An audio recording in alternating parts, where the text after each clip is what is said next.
السلام عليكم خوتي خواتاتي، مرحبا بكم في هذا الفيديو الجديد وهذا الموضوع الجديد. كما كتعرفوا دائما حنا الموضوع اللي كنهضروا عليه هو ديال الجاره ديالنا الجزائر، وما ادراك ما الجزائر، ودائما فضائح الجزائر. هذا الموضوع هذه المره كيختلف شويه على المواضيع اللي كنهضروا عليها. بعدا كنشكركم على التعليقات ديالكم وعلى النصائح ديالكم وعلى المكالمات ديالكم اللي جاوني من عند الناس الزوينين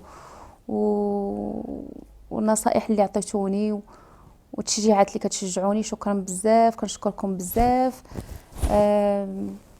كنتمنى الناس اللي يدخلوا عندنا للقناه ديالنا ويناقشوا معنا هذا المحتوى اللي كنديروا، ويعطونا حتى هما نصائح ويوجهونا، لانه حنا يلا مبتدئين.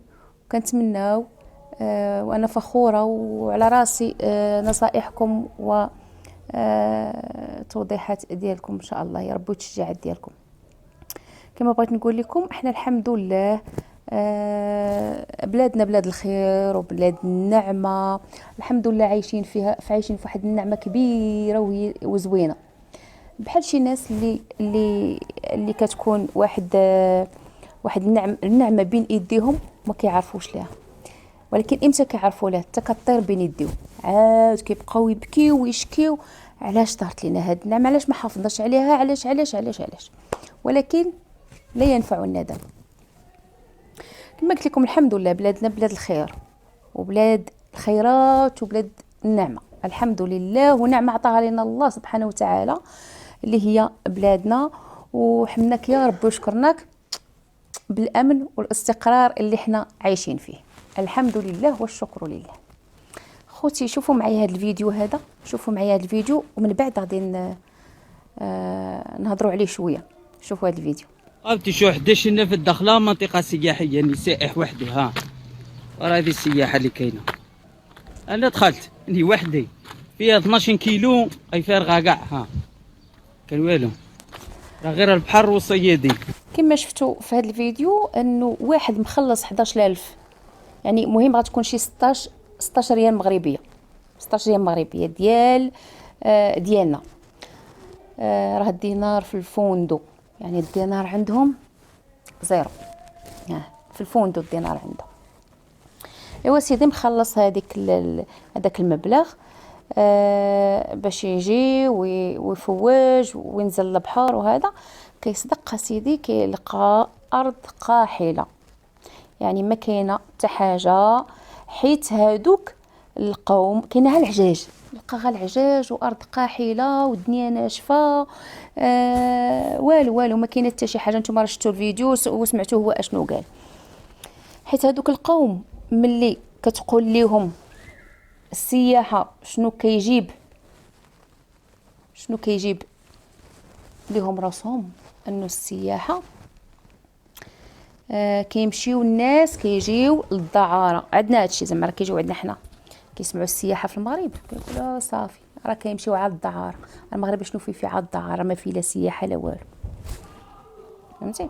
هما نساو بين في 2014 خرج الداعيه شمس الدين قال بين كاينه 8000 بيت دعاره في العاصمه. لما تفتحوا 8000 بيت دعارة غير في العاصمة. هادشي في 2014. اما الا جينا نشوفوا 2022، الا جينا نقارنوا 2014 مع 2022، يا ربي السلامه فين غتوصل؟ فين وصلت الدعاره تماي؟ فين وصلت؟ الله اعلم. يا ربي اكيد غتوصل لواحد شنو نقول لكم، واحد النسبه كبيره. يا ربي السلامه.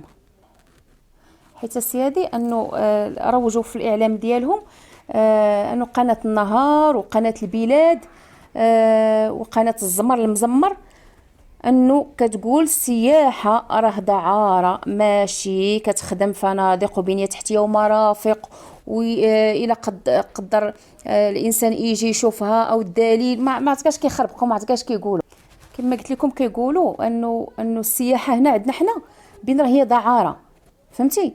ما كيجيوش يشوفوا الانسان بين راه كيخدم وكيخدم كتخدم فنادق وكتخدم بنيه تحتيه ومرافق، ولا قدر الله يجي الانسان يشوف البلاد، يجي يشوف البلاد عاد يهضر.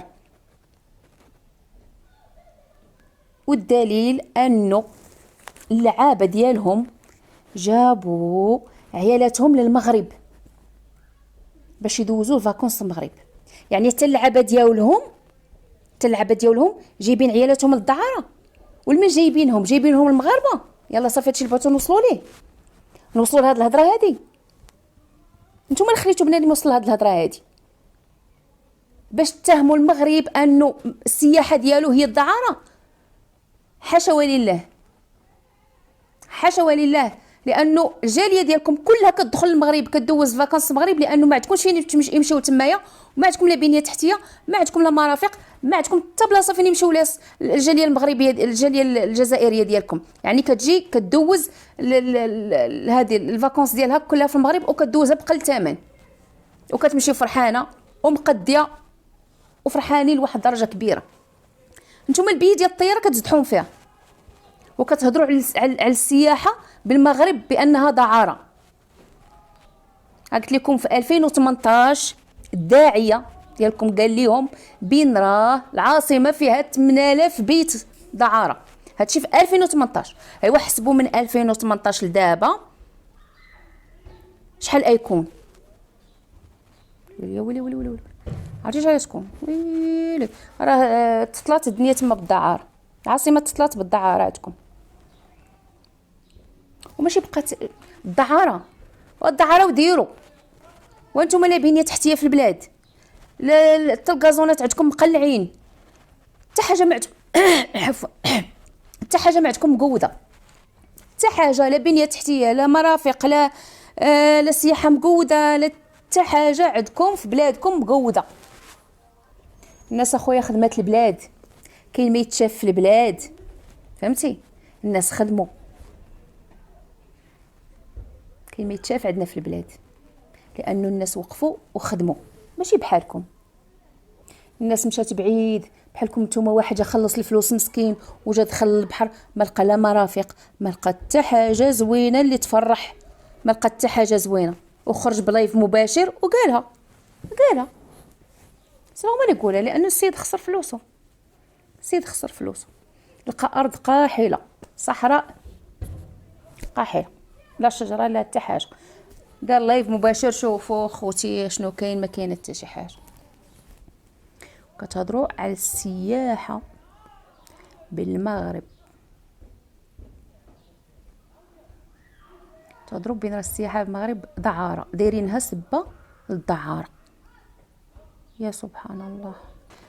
هذا هو الفرق بين البلاد اللي كتستقطب سياح من جميع الدول، اللي كيدخلوا ليها العمله الصعبه، فهمتي؟ عمله صعبه كتدخل، وانتم عقلكم روجوا فيه الدعاره والسياحه الجنسيه والفساد. هادشي اللي روجوا لكم في هذا في عقولكم وفي دماغكم، هادشي اللي عندكم سبحان الله العظيم. الا جينا نشوفوا الدعاره والفساد راه نتوما اكثر من المغرب. الا جينا نهضروا على الفساد وعلى الدعاره نتوما اكثر من المغرب، وديالكم كيشهدوا عليها،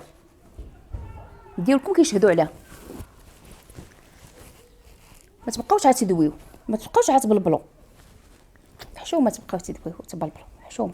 ولا باغيين سبحان الله العظيم غير يشوهوا المغرب باي طريقه، باغيين يشوهوا بها المغرب. سبحان الله العظيم ما كاينش نهار اللي ما نفيقوش ما نلقاوش موضوع كتهضروا عليه، ما كاينش شي حاجه كتهضروا عليها الا هذا المغرب هذا وحل لكم هنايا، وما غاديش توصلوه نهائيا، وما توصلوش بغيتوا او كرهتوا ما توصلوش المغرب. وانتم عارفين ما غاديش توصلوا المغرب. المشكل ديالكم هو واحد لكم في قرجوتكم، والحسد والغيره، داكشي اللي كيخليكم تبداو تهضروا، كتبداو تدويو، كتبقاو تدويو وكتضحكوا على الشعب ديالكم ومستحمرينو كما قلت لكم. لا بنيه تحتيه زينه، لا مرافق، لا حتى حاجه عندكم كتفرح، حتى حاجه ما كتفرحش في بلادكم. باغيين تشوهوا المغرب باي طريقه وما غاديش توصلوا لداكشي اللي بغيتو نهائيا، ما عمركم غتوصلوا ليه نهائيا. باش تشوهوا لينا بلادنا، مغاربه ما يقبلوش لكم تشوهوا بلادهم. ونقول لكم وعلى نياتكم ترزقون، وعلى نياتكم ترزقون. سمعتوا؟ عقلوا على هادي. نشوفوا واحد الفيديو ديال اليوم اللي هو التبهديله ديالهم كما قلت لكم. شوها على الجزائر حول منافسه البحر الابيض المتوسط، واللي خرج فيه حفيظ قرطاجي كيلحس وكيتبحلس على النظام.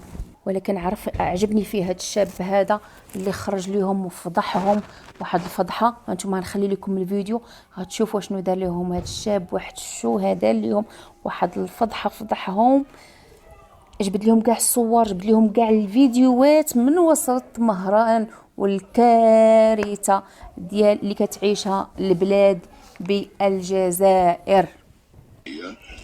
لنقل الصور الحقيقية ونقل يوميا أخبار وصور وفيديوهات عن السي دراجي العميل تاع الدولة العميقة وتاع الجنرال توفيق قال لك لازمنا نقلوا الصور والأحداث الواقعية. هاي الصور الواقعية من قلب مدينة وهران.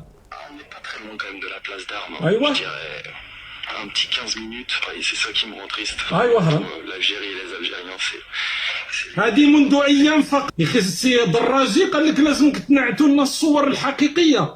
هاي الصور الحقيقية من قلب مدينة وهران. ثاني ألعاب البحر الأبيض المتوسط ما كان حتى مشكل.